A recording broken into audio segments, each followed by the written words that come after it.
What are we hearing?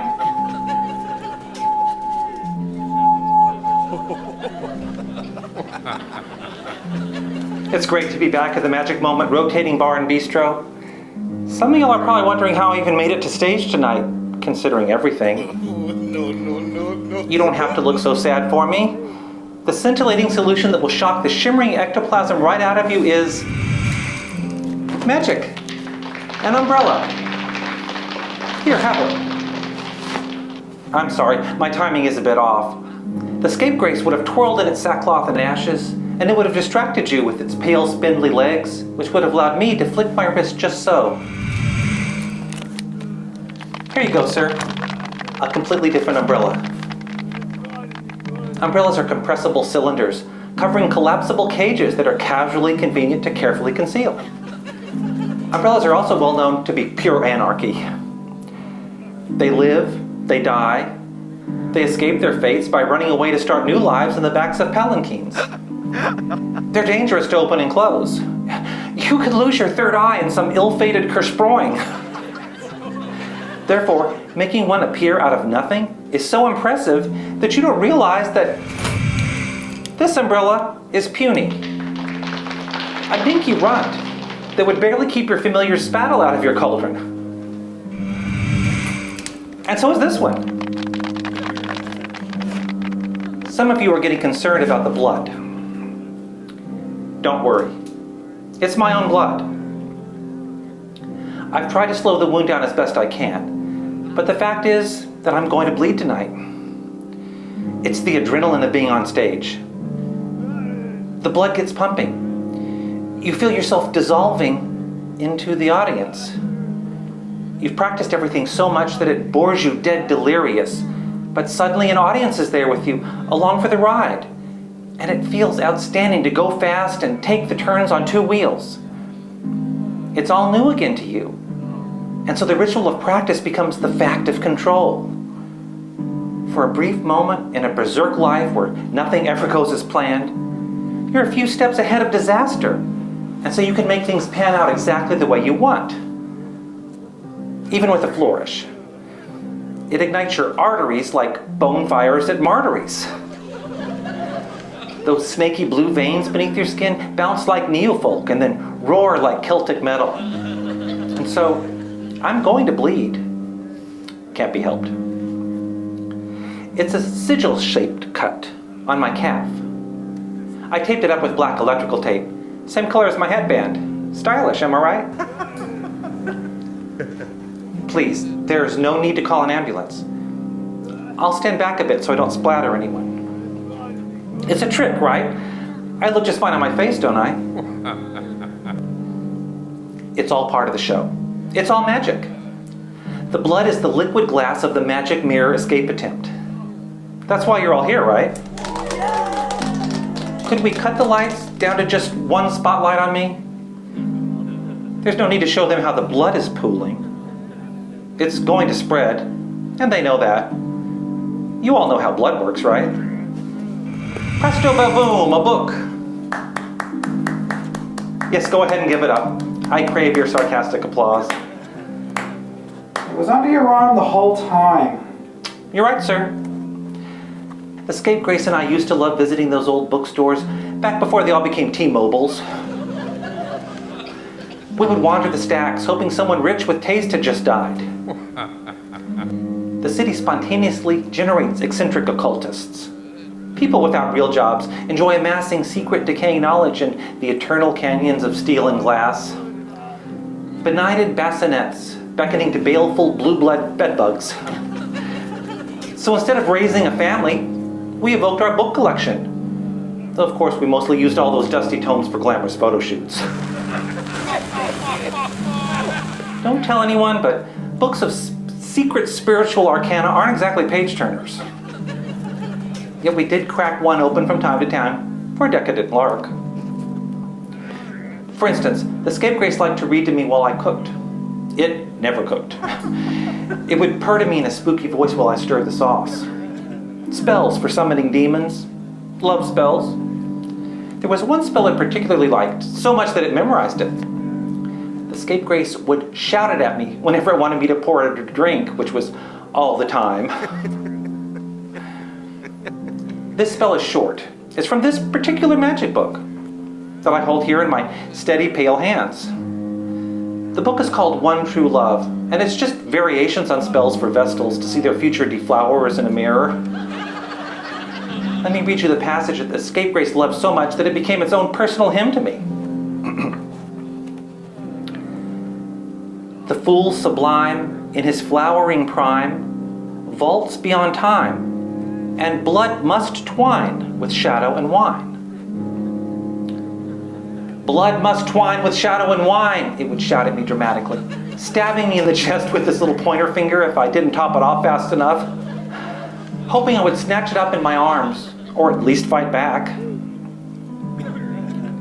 No matter how hard I try these days, I can't stop remembering the scapegrace's miasma or stop talking to it in my head.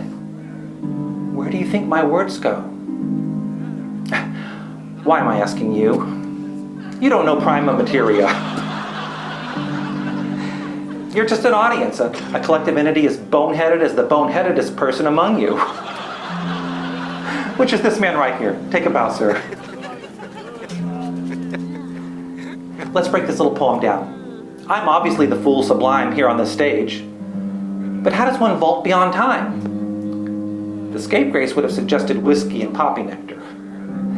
It wouldn't have wanted to hear anything about meditation or trepanation of the temporal cortex with a ceremonial dagger.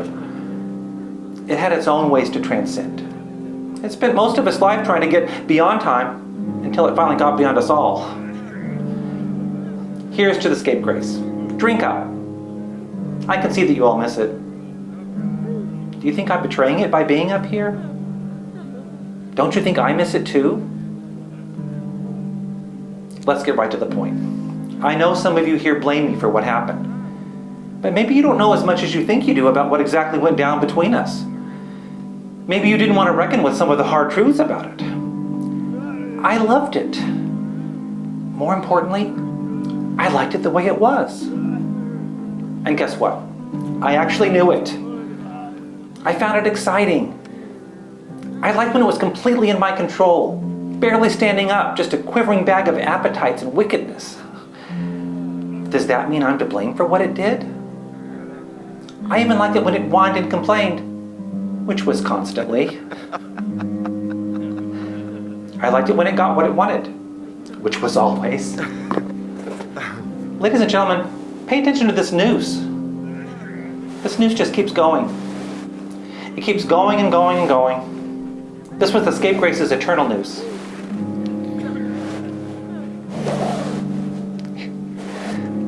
Here, madam. You can have it. I won't be needing it tonight. The scapegrace always said real magic is just ritual. Like the ritual of looking for your one true love in the mirror every day. Saying the words until you see the gleam of bright black eyes behind you. Here, take this book. I won't need it anymore. It's just a prop. Look, we didn't have a fairy tale origin story. But I'd love to tell everybody about how we met, no matter how much it embarrassed me. Just in case you don't know, while we wait for the blood to spread, let me tell you that we met on the dark web, where I put up a job advertisement as my profile. I wanted an assistant. It wanted someone to make it disappear. On our first rendezvous, we were both very performative. However, it was allergic to my familiar, but didn't want to show it. It was hard for it to maintain its whole void-haunted ambiance when it was sneezing and blowing its nose constantly. Eventually, I started laughing at it, and it started hitting me with its itty-bitty fists. And then we were avowed. We were mostly enamored with discomfiting one another in permanent ways. But this meant really getting to know one another. This meant companionship. This meant true intimacy.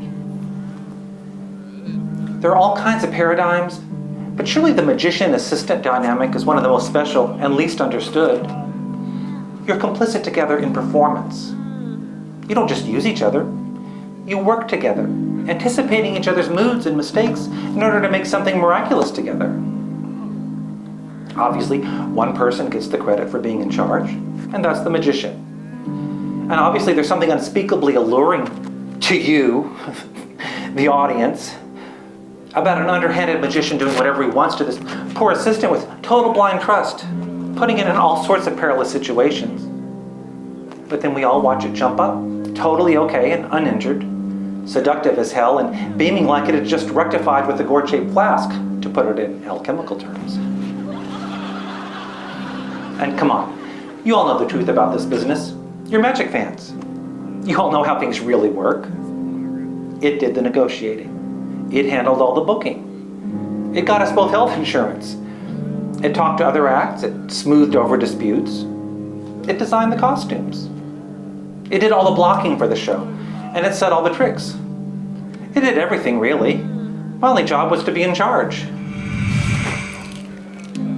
Another umbrella. Here. The energy of the magician assistant is not completely contained in an isolated logic gate like other dynamics. It shorts out. It spasms. It sparks. It demands your attention as it threatens to spread and consume. It dominates an entire audience with the power of its frazzled, cracked, ectoplasm-spewing, imperfect connection. Those in the audience wrapped around your partners for protection, are you sure you don't really desire a magician who will make you practice the same trick over and over again, and then love you with all his heart if you actually get it right? And who will pin you down like a button-eyed, broken voodoo doll if you get it wrong, denying your very humanity as punishment, the same way any real god would do? Don't you want to get the trick wrong on purpose sometimes, just to see your obsessive, fussy maniac become a ravishing, mindless savage? But you aren't here to see me gas on about sweet, dead, beloved, holy, unreachable scapegraces. You're all here to see this new magic mirror escape attempt I've been promising. Please, keep the spotlight right on my face. This is how you vault beyond time, if anyone here is curious. You wait and wait and wait and bleed and bleed and bleed. You're also incredibly silent. I assume this is because you're completely slack-jawed with anticipation. Have I got you pinned down so you can't move at all? Magicians' assistants are called box jumpers. That's because they jump out of boxes. They do not jump out of coffins. I know this for a fact. I was left alone with the remains for as long as I wanted before the service. Umbrella number 5? Where the hell coming from? We were never technical wizards, Scapegrace and I. We were trying to move people's ectoplasm, not their souls. We were comedians, really. We kept alive some pretty retrograde notions about the whole magician-assistant dynamic with our occult-themed show. But we exuded this aura, you see, and so folks seemed happy to enjoy our work as some sort of edgy counterculture. The show was always really about our actual alchemy. You all came to see us play out some of the darker aspects of our real relationship, and certainly our most salacious deeds were transparently on display for all y'all sickos in the form of the hoary old tricks we did. The Scapegrace's discolorations were consensual, but real. Ooh. And there it goes. The gray veil, the swoon. You can call an ambulance now if you like, though if I've timed out everything correctly, I doubt they'll make it here fast enough to matter. The dispatcher will want you to keep me talking, but honestly, good luck shutting me up. My vision is starting to narrow. I'm making you all disappear just as I told myself I would. It's adrenaline. It's blood loss. It's magic. Did you turn my mic off? I've never realized how fast this rotating restaurant actually spins. You can really see the stars whip on by, can't you? If you can still hear me, please keep the spotlight right on my face. I don't want to look down yet. The blood must twine with shadow and wine if I want to see the Scapegrace again. I'm going to need to lean against this wall for a moment. I don't think I'll be able to uncork this wine bottle standing up. I'm feeling a little dropsical and dreamy, if you want to know the truth. Yet I've never felt so fluent and free on a stage before. Fluency is a beautiful word, don't you think? Fluent comes from the Latin for river, effluvial. To be fluent is to flow like a ribbon, like blood from a gash, or like wine spilled from a bottle. Oh, I'm having an impossible time with this cork. I'm murdering this cork. I'm making a little granola topping out of this cork. Are there any sleepy hamsters in the audience? Okay, this cork is officially kiboshed, a word of unknown origin. Ladies and gentlemen, I have sawed this cork in half. It doesn't matter. This wine isn't for drinking. I'm just going to push this cork all the way through into the bottle. I don't even drink wine. The scapegrace took wine seriously. It's not going to be happy about this wine.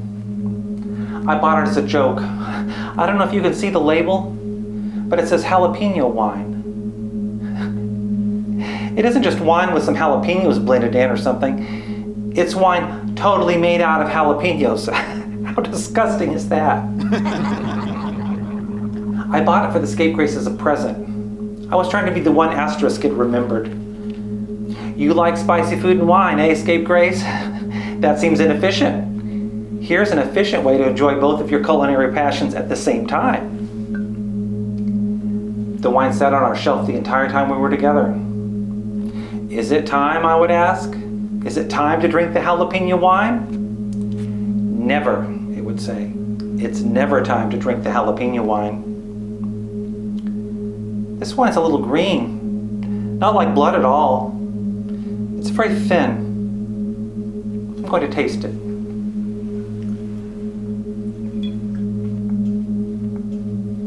It's strong. I don't know how alcoholic it is, but the flavor is strong. It burns. But it does me no good in my body. That taste was just for the scapegrace, to entice it to me. There's wine in my blood now, scapegrace. Oh, here's the second part of the trick. I'm just going to roll up my pants to the knee here. Yeah, it looks pretty bad now. It's been bleeding for a while. Here goes the electrical tape. Presto va-boom! Anybody faint out there? I've always wanted to make someone faint. Please, everyone, stay where you are. Help is on the way.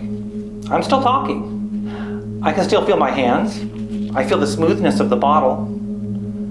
Here comes the third part of the trick. Ladies and gentlemen, wine into a wound.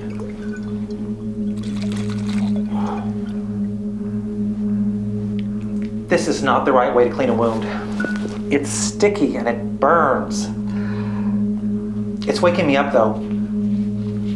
Yes, it's pooling nicely. Down my thigh, down my ankle, soaking my socks and shoes. I can feel it splashing through my toes. My legs are so deathly pale, aren't they? Off-white as a magus vellum.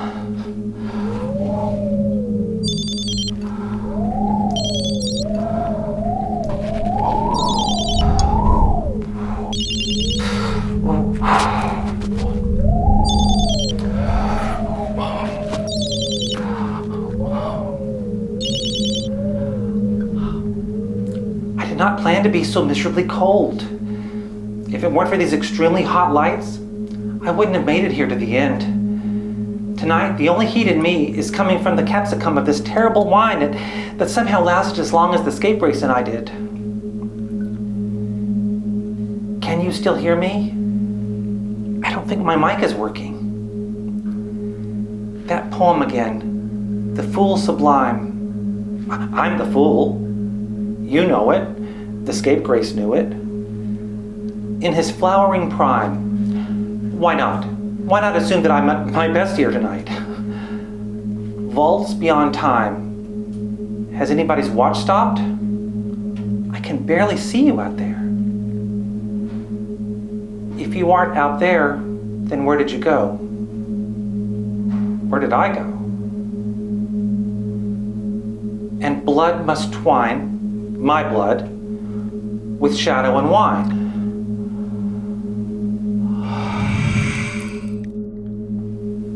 It's dark down here.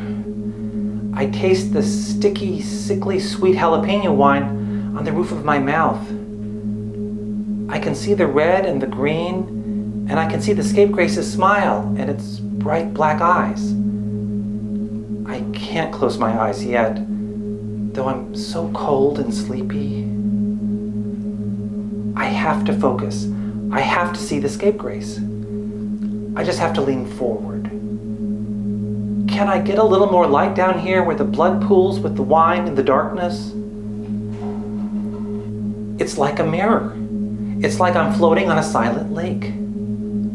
Scapegrace? Is that you? Can you see me? Raise your hand and wave it to me if you can see me. I love your sackcloth. I can barely see you. Please come closer. I'm going to just lie down on my side here where I can look at you. It's like you're on stage with me. I see the pool of my own blood ripple with my breath. The pool is so big. It's more than a lake. It's an ocean. I'm going to press my face right up against yours.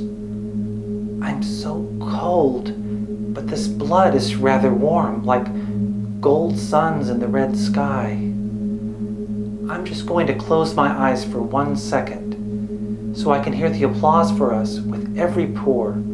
The best part, like the rush of a river of wine or blood, like your spattle and your tears, like your idolization, like a mouthful of your false promises, like all your magic words that will live forever.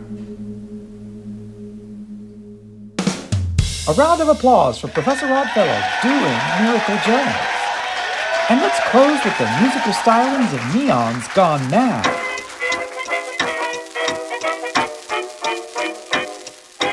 Everything must have an end, so diviners say. Our affair, like all the rest, her till some sorry day.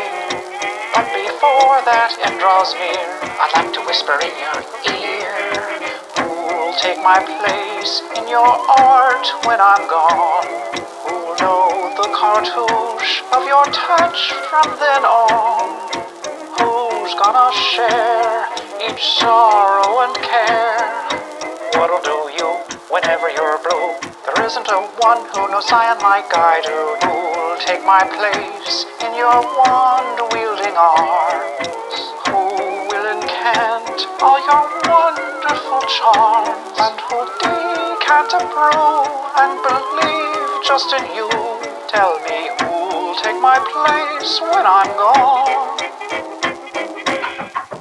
Neon, gone mad.